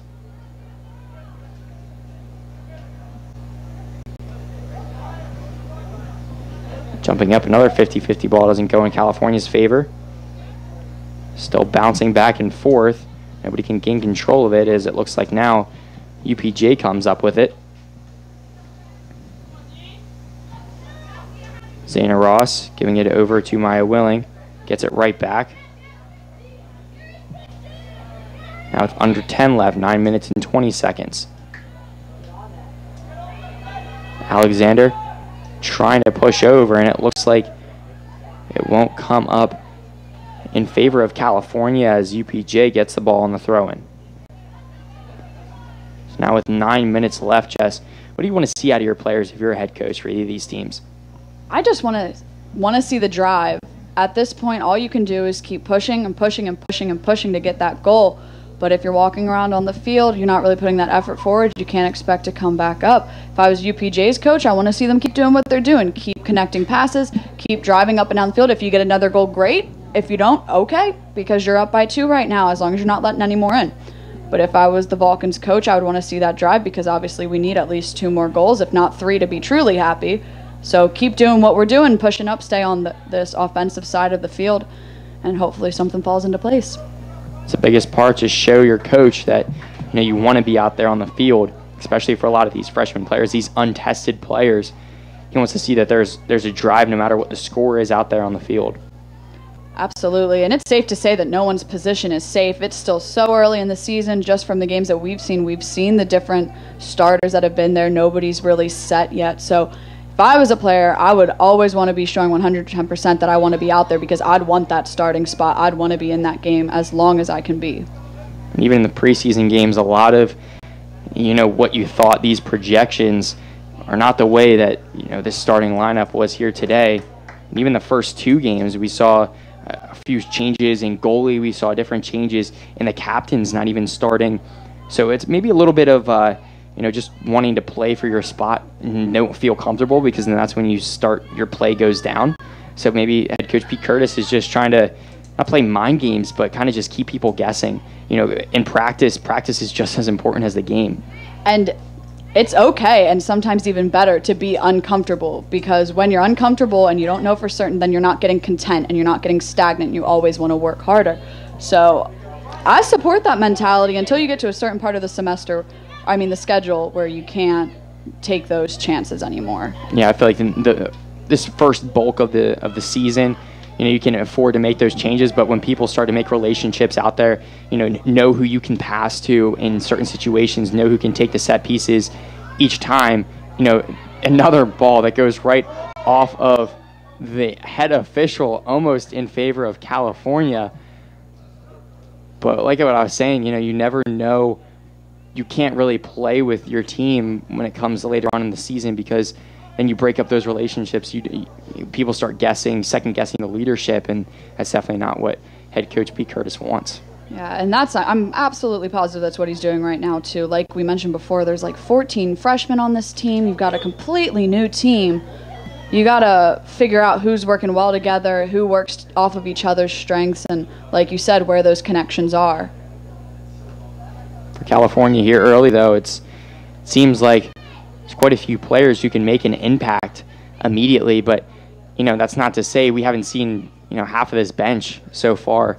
We saw a few sub-ins, and then those subs would come back in, but not that many changes here in the starting lineup. We've seen pretty much right now it looks like on the field, with the exception of Kelly Lynch and maybe Olivia Bryan. Those are the only two that are really different from the starting lineup as of right now. So a lot of these players, we might be able to see these relationships being brought up each week.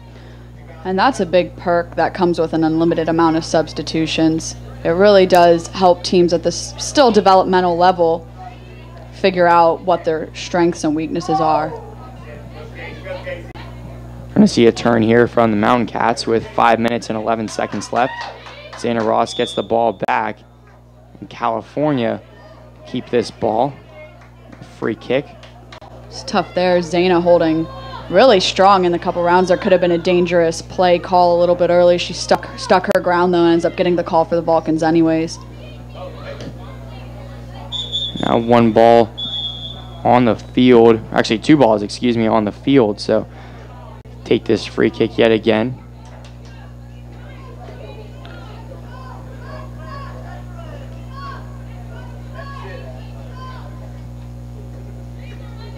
They're saying reverse a little bit more, so now both teams have the opportunity to set up a defense and answer as well on offense with 4 minutes and 47 seconds left.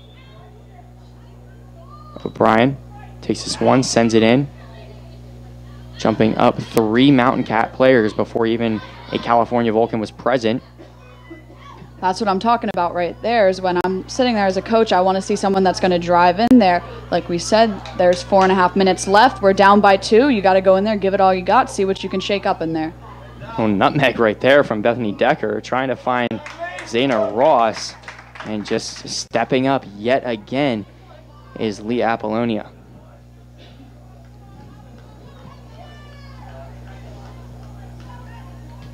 Great goalkeeping here tonight,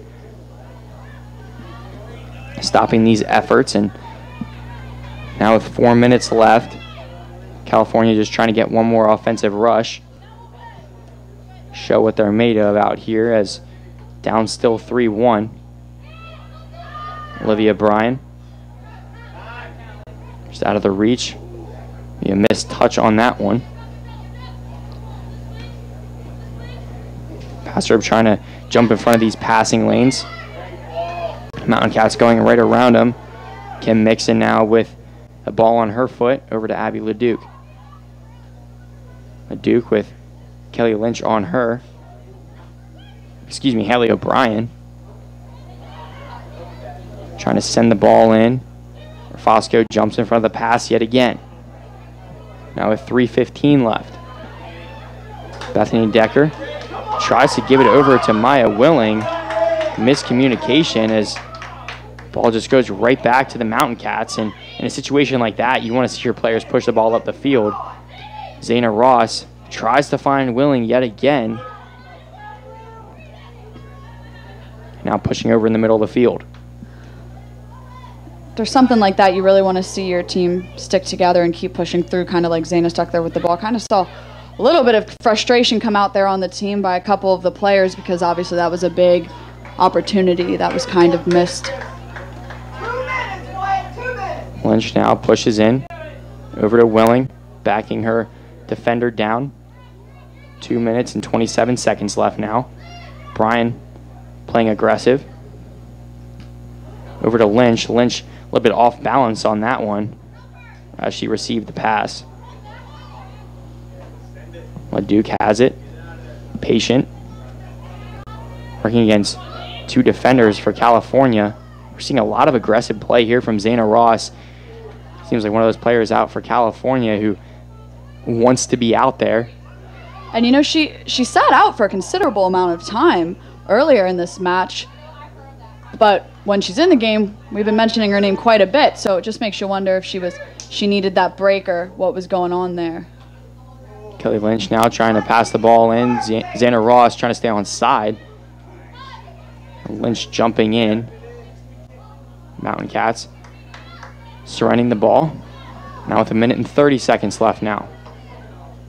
Decker pass in off her chest. Rafosco sends it in now. Over to Willing. Just out of the reach of Willing, a little short. Xana Ross trying to play defensive yet again. Now with LeDuc. LeDuc with Rafosco on her. Carly Goby kicks this one away. Trying to send it in. It's going to sky out of bounds. Under a minute left to go now. 57 seconds. And seeing both teams kind of showing they're pretty tired. And I don't blame them. I'm going to be running for that long a time either. Now getting it back, Esser and California corralling this one. 36 seconds left to go now.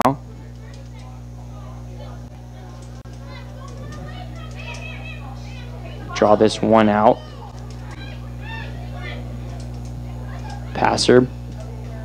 One more effort and Xana ball goes out, but Kelly Lynch saves this one. Decker retreating, then keeping this one over, but nobody there as Apollonia is free to pick this one up. Under 10 seconds left to go now, Jess. And California falls 3-1 here at home.